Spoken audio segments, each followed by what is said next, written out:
Halo adik-adik, Assalamualaikum warahmatullahi wabarakatuh. Pada kesempatan hari ini, eh, saya Violeta Renata Nurseptia dan juga ada rekan saya yaitu Teh Yunita Dena Ulfa. Kami di sini akan melakukan editor pertemuan pertama, yaitu membahas tentang mata kuliah pengantar ekonomi mikro. Yang pertama akan menjelaskan tentang permintaan. Yunita, share screen. Baik, Teh.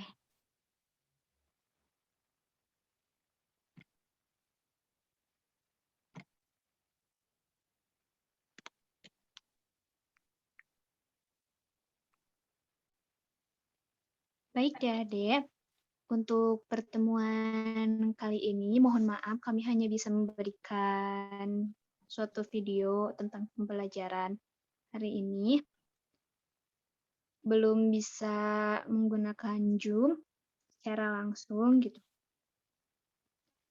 Baik, untuk yang pertama yaitu tentang permintaan yang akan dijelaskan oleh Teh Yunita. Yunita, saya persilahkan. Ya, baik, Teh. Terima kasih. Permintaan. Di dalam permintaan itu terdapat teori permintaan, kurva permintaan, dan fungsi permintaan. Nah, teori permintaan. Pada prinsipnya, teori permintaan menjelaskan mengenai ciri hubungan antara jumlah permintaan dan harga. Apabila hubungan antara permintaan dan harga tersebut kita gambarkan dalam sebuah grafik, maka grafik tersebut kita kenal dengan kurva permintaan. Kurva permintaan secara umum berlerang negatif, sedangkan kurva penawaran secara umum berlerang positif. Faktor penentu permintaan. Permintaan terhadap suatu barang ditentukan oleh banyak faktor, di antaranya satu, harga barang itu sendiri. Dua, harga barang lain yang terkait erat dengan barang tersebut. Tiga, pendapatan rumah tangga dan pendapatan rata-rata masyarakat. Empat, corak distribusi pendapatan di masyarakat. Lima, citra masyarakat. Enam, jumlah penduduk. Tujuh, ramalan atau ekspektasi mengenai keadaan di masa yang akan datang. Yang selanjutnya ada harga dan permintaan. Pada hakikatnya, hukum permintaan merupakan suatu pernyataan yang menyatakan bahwa makin rendah harga suatu barang, maka semakin banyak permintaan akan barang tersebut. Sebaliknya, makin tinggi harga suatu barang, maka semakin sedikit permintaan terhadap barang tersebut. Mengapa demikian? Yaitu karena kenaikan harga akan menyebabkan para pembeli mencari barang lain yang sejenis yang dapat digunakan sebagai pengganti terhadap barang yang mengalami kenaikan. Demikian pula sebaliknya, apabila harga turun, maka orang akan mengurangi pembelian terhadap barang lain yang sama jenisnya dan menambah pembelian terhadap barang yang mengalami penurunan harga tersebut. Yang kedua, kenaikan harga akan menyebabkan pendapatan real berkurang atau merosot. Pendapatan yang merosot tersebut memaksa para pembeli untuk mengurangi pembeliannya terhadap berbagai jenis barang, terutama barang yang mengalami kenaikan harga. Selanjutnya yaitu daftar permintaan. Daftar permintaan ini merupakan suatu data yang diwujudkan dalam bentuk tabel seperti di gambar ini, yang berisi gambaran mengenai angka-angka yang berhubungan antara harga dengan jumlah barang yang diminta. Hal ini dapat pula diartikan sebagai suatu gambaran mengenai besarnya permintaan pada berbagai tingkat harga. Untuk contohnya kan seperti di gambar ini ya, Dek. Dari tabel di atas diilustrasikan tentang permintaan buah durian pada berbagai tingkat harga. Hal ini jelas bahwa makin tinggi harga buah durian, maka semakin sedikit pula buah durian yang diminta dan sebaliknya. Semakin murah harga durian, semakin banyak peminatnya. Pada harga 100.000 hanya ada 100 orang yang berminat dan 80.000 yang berminat hanya 140, pada harga 60.000 yang berminat 200, pada 40 yang berminat 300, dan pada harga 20 semakin tinggi yaitu 450. Selanjutnya kurva permintaan. Kurva permintaan merupakan suatu kurva yang menggambarkan sifat hubungan antara harga suatu barang dengan jumlah barang tersebut yang diminta.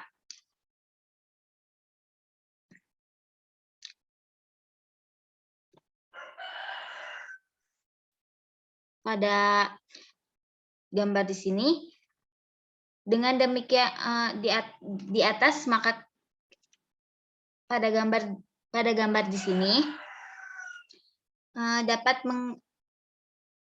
pada sumbu tegak digambarkan berbagai tingkat harga, sedangkan pada sumbu mendatar digambarkan sebagai jumlah buah durian yang diminta.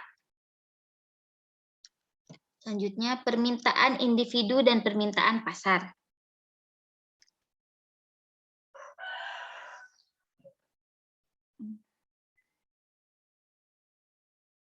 Pada umumnya, permintaan terhadap suatu barang dapat dilihat dari dua sisi, yaitu permintaan yang diminta oleh seorang atau individu dan permintaan yang dilakukan oleh semua orang atau pelaku pasar.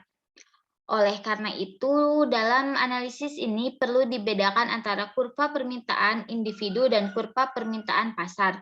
Untuk memperoleh kurva permintaan pasar, maka kita perlu menjumlahkan berbagai individu dalam pasar. Sebagai contoh, ini tabel permintaan pasar.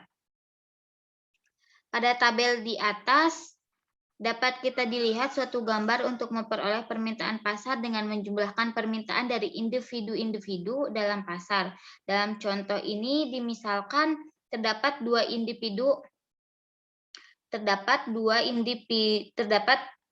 individu dalam pasar barang X, yaitu A dan B. Dalam tabel tersebut digambarkan permintaan A dan B terhadap barang X pada harga-harga di antaranya 10.000, 9.000, 8.000, 7.000, dan 6.000. Permintaan pasar diperoleh dengan menjumlahkan banyaknya barang yang diminta oleh A dan B pada setiap tingkat harga. Berdasarkan data ini, dapat dibuat kurva permintaan terhadap barang X oleh A, B, dan pasar. Ini contoh kurvanya.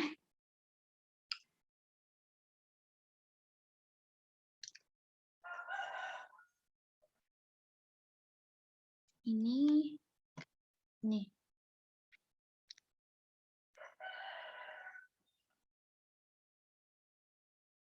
Sekian yang dapat Teteh sampaikan. Mohon maaf apabila ada kesalahan kata dan tidak.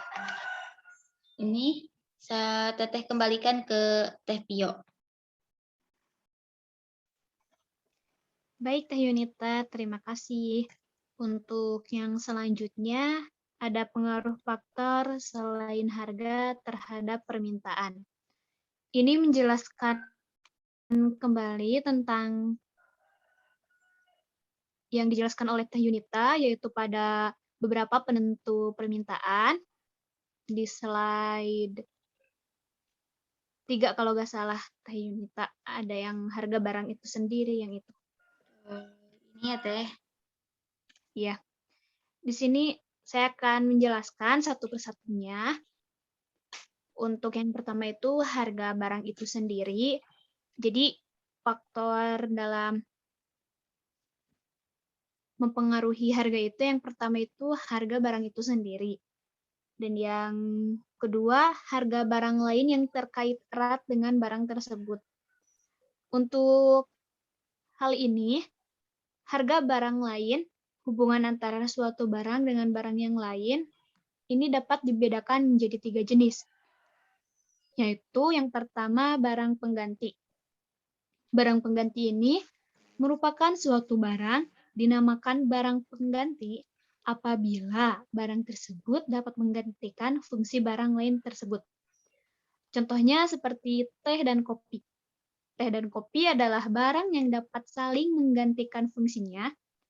Seseorang yang biasa minum teh sangat dimungkinkan dapat menerima kopi apabila teh tidak ada, dan sebaliknya. Harga barang pengganti dapat mempengaruhi permintaan barang yang dapat digantikannya. Apabila harga barang pengganti semakin murah, maka barang digantikannya akan mengalami pengurangan dalam permintaan. Dengan demikian, apabila harga kopi turun, maka sangat dimungkinkan permintaan akan teh akan berkurang. Sebaliknya juga, apabila harga kopi naik, maka permintaan akan teh akan meningkat. Dan yang kedua ada barang pelengkap. Barang pelengkap adalah suatu barang dikatakan barang pelengkap apabila suatu barang selalu digunakan bersama-sama dengan barang lainnya. Seperti gula. Gula adalah barang pelengkap dari kopi atau teh karena pada umumnya kopi dan teh yang kita minum harus dibubuhi gula. Karena apa? Kan di sini kalau kopi gitu ya, nggak pakai gula kan kalau yang nggak suka pahit gitu. Kayak gimana gitu ya, atau kayak hambar gitu kalau pada teh. Dan kenaikan atau penurunan permintaan terhadap barang pelengkap cenderung sejalan dengan perubahan permintaan barang yang dilengkapinya. Misalnya, jika permintaan terhadap teh atau kopi meningkat, maka permintaan terhadap gula cenderung meningkat pula. Sebaliknya, jika teh dan kopi menurun, permintaannya, maka permintaan terhadap gula juga cenderung mengalami penurunan. Dan yang ketiga ada barang netral. Barang dikatakan barang netral apabila antara kedua jenis barang atau lebih tidak mempunyai hubungan yang erat. Misalnya, permintaan terhadap gula dan sepatu. Bisa dilihat juga ya, perubahan permintaan terhadap gula tidak akan mempengaruhi terhadap permintaan sepatu, ya kan? Demikian pula sebaliknya, sehingga apabila dua macam barang tidak mempunyai hubungan yang erat, maka perubahan terhadap permintaan salah satu barang cenderung tidak akan mempengaruhi permintaan barang lainnya. Dan yang ketiga, pendapatan masyarakat. Rata-rata masyarakat, pendapat bisa digabungin juga yang sama distribusi pendapatannya. Pendapatan masyarakat merupakan faktor yang penting dalam menentukan corak permintaan terhadap berbagai barang. Perubahan pendapatan cenderung selalu menimbulkan perubahan terhadap permintaan. Berdasarkan sifat perubahan permintaan, apabila pendapatan berubah, suatu barang dapat dibedakan menjadi 4 jenis, yaitu barang inferior, barang esensial, barang normal, dan juga barang mewah. Yaitu kita akan menjelaskan terlebih dahulu tentang barang inferior. Barang inferior merupakan suatu jenis barang yang banyak diminta oleh masyarakat yang mempunyai pendapatan rendah. Jika pendapatan masyarakat meningkat, maka barang inferior ini cenderung ditinggalkan. Sebagai contohnya, yaitu seperti jagung, ketela, umbi, dan lain-lainnya. Pada masyarakat yang berpendapatan rendah, masyarakat dapat mengkonsumsi jagung, ketela, umbi, dan lain-lainnya sebagai pengganti beras. Akan tetapi, saat pendapatan masyarakat tersebut meningkat, maka jagung, ketela, dan umbi akan mereka tinggalkan dan berganti untuk mengkonsumsi beras. Dan yang kedua adalah ada barang esensial. Barang esensial merupakan barang yang sangat penting artinya dalam kehidupan masyarakat sehari-hari. Barang ini biasanya merupakan barang kebutuhan pokok yang harus dikonsumsi untuk menopang hidup manusia seperti 9 kebutuhan pokok. Dan yang selanjutnya ada barang normal. Barang normal dapat dikategorikan sebagai barang normal apabila barang tersebut mengalami kenaikan jika terjadi kenaikan pendapatan. Contohnya seperti pada sepatu, peralatan rumah tangga, dan lain-lainnya. Faktor yang menyebabkan terjadinya peningkatan permintaan apabila terjadi kenaikan pendapatan adalah kenaikan pendapatan akan menambah kemampuan untuk membeli barang lebih banyak. Dan yang terakhir ada barang mewah. Barang mewah ini merupakan barang yang dapat dikonsumsi apabila pendapatan seseorang sudah relatif tinggi. Karena untuk mendapatkan barang tersebut juga dibutuhkan biaya yang tinggi pula. Biasanya, seseorang dapat mengkonsumsi barang-barang ini setelah kebutuhan pokoknya terpenuhi. Yang ketiga, ada distribusi pendapatan. Sejumlah pendapatan masyarakat yang tertentu jumlahnya akan menimbulkan corak permintaan masyarakat yang berbeda pula apabila pendapatan mereka diubah corak distribusinya. Sebagai contoh, apabila pemerintah menaikkan pajak bagi orang kaya, dan hasil pajak tersebut diberikan sebagai subsidi bagi orang tidak mampu. Seperti yang penerima KIP itu ya, atau kita melakukan pembayaran pajak misalnya, dan hasil pajak itu oleh pemerintah itu disubsidikan kembali kepada orang yang membutuhkan, itu seperti subsidi. Pada saat pandemi ini kan banyak bantuan dari pemerintah. Itu juga akan mempengaruhi faktor harga. Dan yang selanjutnya ada cita rasa masyarakat. Cita rasa sangatlah berpengaruh terhadap jumlah permintaan. Sebagai contoh, pada era tahun 1960-an, relatif sedikit orang yang mengkonsumsi produk dari negara Jepang. Dan masyarakat lebih mengkonsumsi produk dari Eropa atau Amerika. Tetapi mulai tahun 70-an, suasana ini cenderung berubah dan masyarakat lebih mengkonsumsi produk dari negara Jepang daripada negara Eropa atau Amerika, misalnya mobil. Selanjutnya ada jumlah penduduk. Jumlah penduduk juga mempengaruhi faktor harga terhadap permintaan. Pertambahan jumlah penduduk tidak secara otomatis akan menambah jumlah permintaan.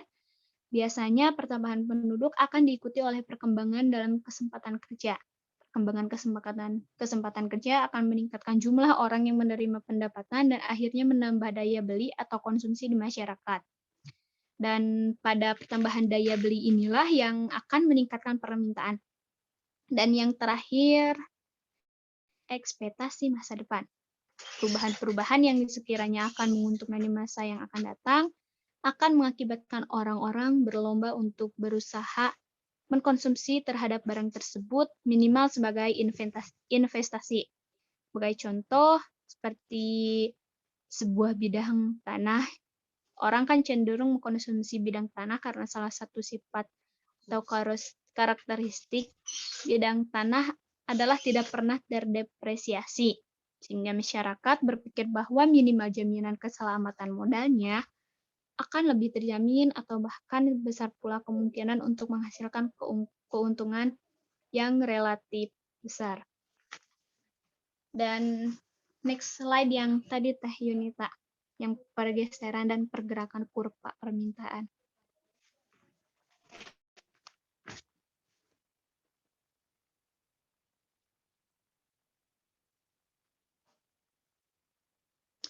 Nah, yang selanjutnya kita akan membahas tentang kurva permintaan.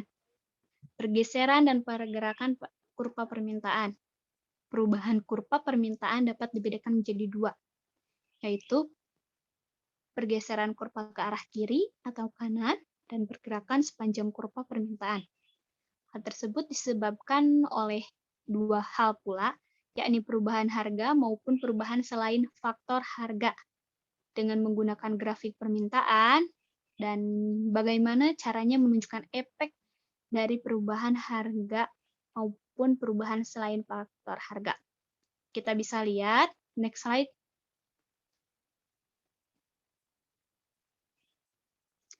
Pada gerakan sepanjang kurva permintaan. Perubahan sepanjang kurva permintaan yaitu apabila terjadi perubahan harga yang diminta, baik ketika harga naik maupun ketika harga turun. Sebagai contoh, adik-adik dapat lihat gambar di bawah ini ya, yang kiri. Bisa diperbesar nggak, Teh Yunita? Baik, gambar.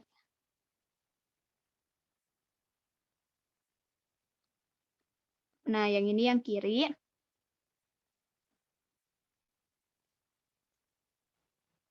Nah, yang ini ya, Dek. Nah, yang itu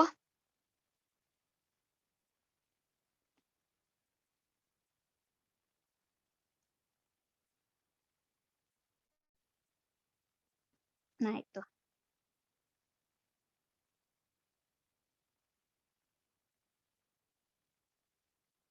Kan di situ ada D. D adalah kurva permintaan pasar terhadap buah durian. Awalnya harga buah durian itu adalah 20.000 dan jumlah yang diminta adalah 500 buah. Yang ini ya, Dek. Dan kondisi ini ditunjukkan oleh titik R apabila penjual menurunkan harganya menjadi 15.000 per buah, maka permintaan akan meningkat menjadi 750 buah atau naik sebesar 250 buah ya kan, yang asalnya 500 buah ketika harga diturunkan menjadi 750 buah. Namun apabila penjual menaikkan harga menjadi 25.000 per buah, maka permintaan akan menurun menjadi 250. Ini ditunjukkan oleh titik B ini. Teh Yunita ini boleh dikoreksi gak? Ini tuh, yang ini yang 10.000,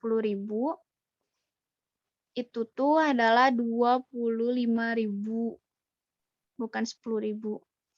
Bentar ya, Teh. Boleh. Itu soalnya gambar. Nah, pokoknya 25.000 itu tuh. Dan dari ilustrasi di atas dapat diketahui bahwa ketika penjual menurunkan harga buah dari durian 20.000 menjadi 15.000 dan turun 5.000 kan, maka terjadi peningkatan permintaan sebesar 250 buah. Demikian pula ketika penjual menaikkan harga buah durian dari 20.000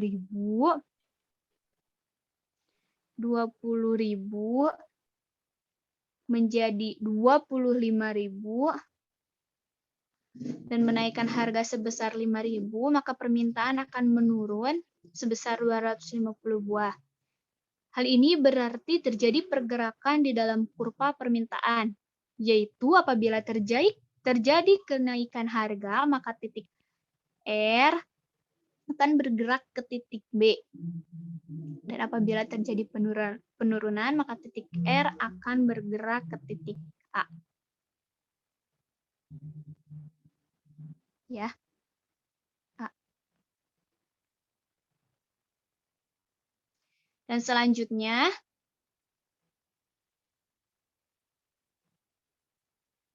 kita hapus dulu. Selanjutnya kita akan membahas tentang pergeseran kurva permintaan. Yang di sebelah kanannya.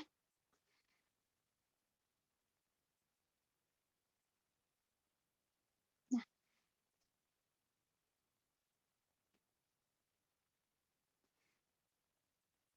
ke arah manakah kurva permintaan bergeser apabila terjadi perubahan yang disebabkan oleh faktor selain harga? Dan ini jika terjadi perubahan terhadap permintaan yang disebabkan oleh faktor selain harga, maka kurva permintaan akan bergeser ke arah kanan atau kiri. Faktor-faktor tersebut misalnya naiknya pendapatan masyarakat atau perubahan cita rasa masyarakat. Dan sebagai ilustrasi kita dapat lihat dari grafik yang ada di kanan kita ini. Pergeseran kurva permintaan. Pada gambar itu dapat dilihat pergeseran kurva permintaan ke arah kanan. D1. Sini ya kan.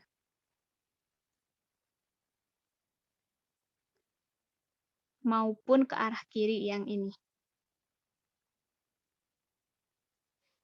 Dari kurva asalnya D, kurva bergeser ke arah kanan. Misalnya, yang ke sini, yang D sini, misalnya terjadi apabila pendapatan masyarakat naik atau meningkat, sehingga terjadi peningkatan kuantitas barang yang diminta. Dan hal ini menyebabkan kurva bergeser ke arah kanan, yaitu dari kurva D, dari kurva yang semula, bergerak ke arah kurva D, aksen, kita disebut aksen. Namun sebaliknya, apabila pendapatan masyarakat menurun, maka kurva semula D akan bergeser ke arah kiri. Nah, yang ini. Dilihat kan, yang ada D bintang gitu. Terus karena dengan menurunnya pendapatan masyarakat, maka daya beli masyarakat akan menurun pula. Sehingga kuantitas permintaan akan turun atau kurva bergeser ke arah kiri. Dan hal ini bisa kita simpulkan bahwa jika pendapatan menurun,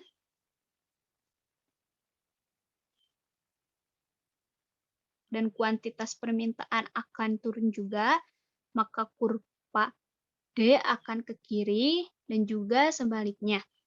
Jika pendapatan meningkat, maka kurva D akan bergeser ke arah kanan. Baik, untuk yang selanjutnya, next slide, Teh Yunita.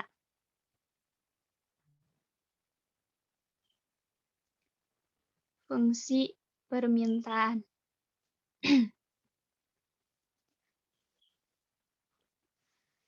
Hubungan antara harga dengan jumlah barang yang diminta bisa diketahui melalui fungsi permintaan dan penawaran. Sebenarnya jika kamu melihat kembali hukum dalam ekonomi, fungsi ini akan menunjukkan bahwa harga barang dengan jumlah barang yang diminta berbanding terbalik. Contohnya begini ya, misalnya ada platform online shop yang lagi flash sale, ditambah gratis ongkir, pasti bakal mesen barang sebanyak-banyaknya ya kan, karena mumpung murah gitu. Contohnya seperti itu.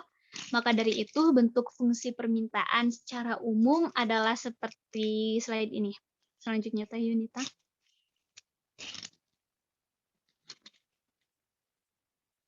Nah, kita bisa lihat bentuk fungsi permintaan yang secara umum itu seperti ini rumusnya. P sama dengan A dikurangi B Q. Atau Q sama dengan A dikurangi BP. Dalam keterangan, P adalah harga barang per unit, Q sama dengan jumlah barang yang diminta, A adalah angka konstanta, dan B kemiringan. Kak, maksud fungsi di atas apa sih? Nah, jadi gini ya, adik-adik. Fungsi yang sebelumnya dijelaskan itu adalah bentuk umumnya saja, sementara untuk mencari fungsi tersebut ada rumus lain, yaitu next slide, Teh Yunita. Nah, yang ini. Ini adalah rumus untuk menentukan fungsi permintaan dan penawaran. Nah, untuk penawaran, materi penawaran insya Allah akan dibahas hari esok atau minggu esok. Nah, rumusnya itu seperti ini. P dikurangi P1 sama dengan Q dikurangi Q1. Dibagi P2 dikurangi P1 sama dengan Q2 dikurangi Q1. Dalam keterangan, adik-adik bisa dilihat bahwa P adalah harga, P1 adalah harga yang diketahui, Ke-1 harga diketahui kedua untuk P2 dan Q adalah permintaan. Q1 permintaan yang diketahui 1, Q2 adalah permintaan yang diketahui 2. Untuk soalnya kita lihat di next slide.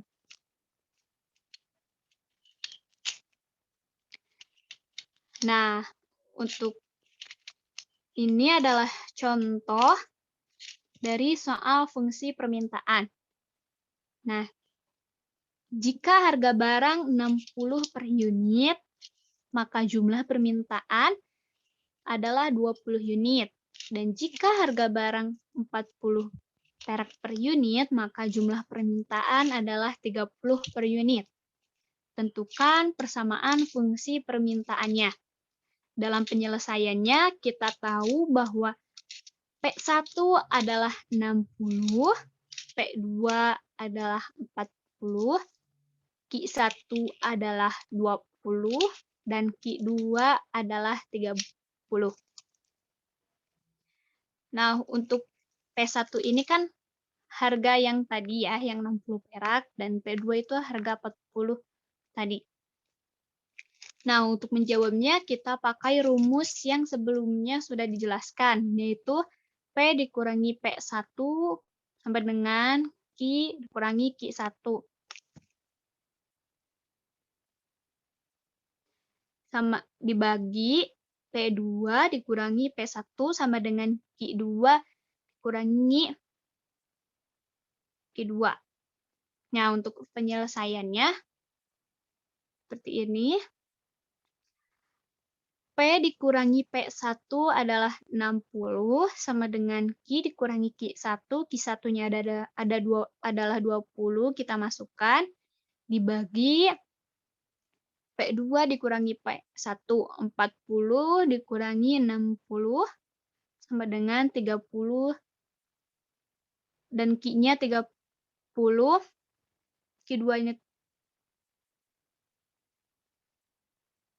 30. Dan 20. Dan untuk ini,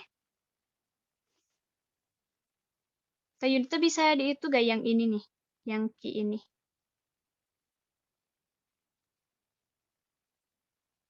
Ini tuh Q1 yang ininya. Oh iya bentar teh.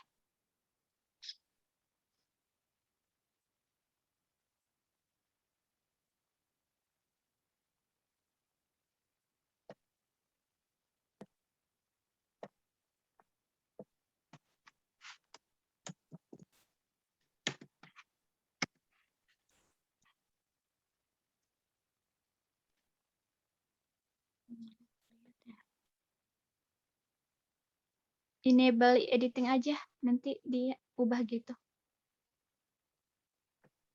Susah teh. Bentar.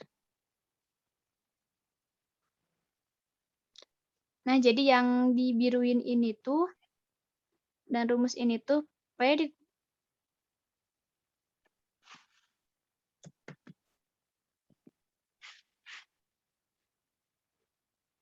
nah yang ini tuh, mohon maaf ya Dek, untuk yang ini tuh adalah P1, P dikurangi P1 sama dengan Q dikurangi Q1 dibagi P2 dikurangi P1 sama dengan Q2 dikurangi Q1 itu. Nah, gitu.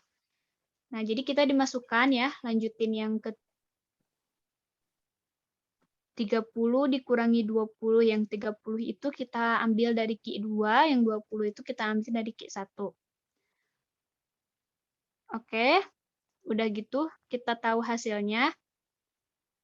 P dikurangi 60 sama dengan Q dikurangi 20. 40 dikurangi 60, hasilnya jadi negatif, yaitu negatif 20, dan 30 dikurangi 20, hasilnya 10. Ini ya, Dek. Terus yang selanjutnya,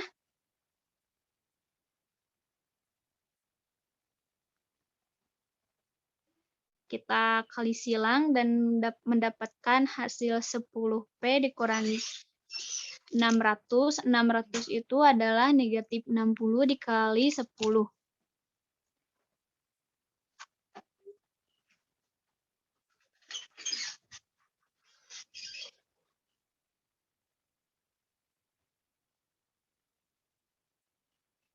Nah, yang ini ya, Dek.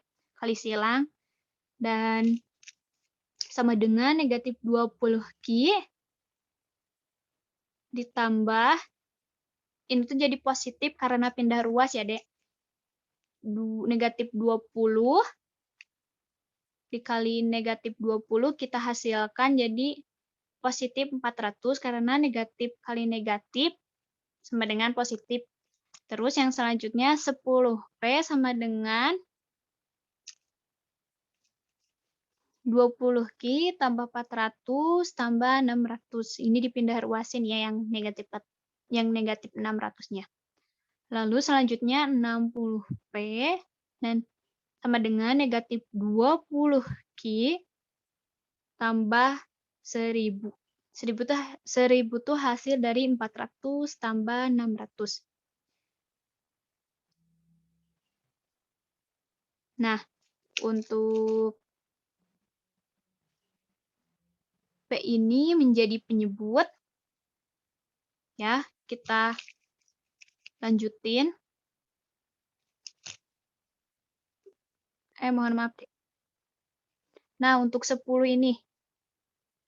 Yang 10 itu menjadi penyebut. Lalu, kita hasil akhirkan. Yaitu menjadi P sama dengan 20Q tambah 1000 dibagi 10. Dan kita dapat hasil menjadi P sama dengan negatif 2Q tambah 100. Atau P sama dengan 100 dikurangi 20Q. Jadi, fungsi permintaannya adalah P sama dengan